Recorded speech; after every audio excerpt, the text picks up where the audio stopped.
Cabinet meeting అంటే మంత్రుల పంచాయతీలు తెంపుకోవడానికే క్యాబినెట్ మీటింగ్ అయిపోయింది.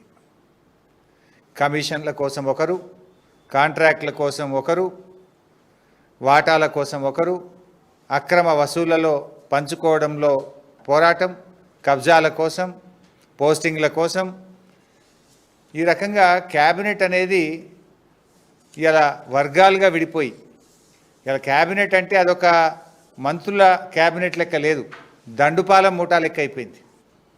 దండుపాల మూటా కంటే కూడా అధ్వానం అయిపోయింది. ప్రతి దాంట్లో కొట్లాట్లే. మనం ఇది ఓపెన్గానే చూస్తున్నాం కదా.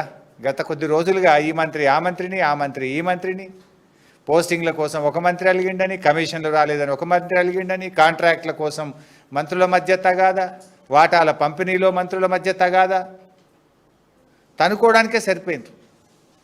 ఇలా ఈవెన్ ఆ మంత్రులే ఇలా పరిస్థితి ఏంటంటే అతుకుల బొంత అయిపోయింది గవర్నమెంట్. అతుకుల బొంతగా ఉన్న ఈ ప్రభుత్వంలో ఎప్పుడు ఏం జరుగుతుందో అన్నట్టు స్వయంగా మంత్రులే మాట్లాడుకుంటున్నారు, కాంగ్రెస్ శాసనసభ్యులే మాట్లాడుకుంటున్నారు.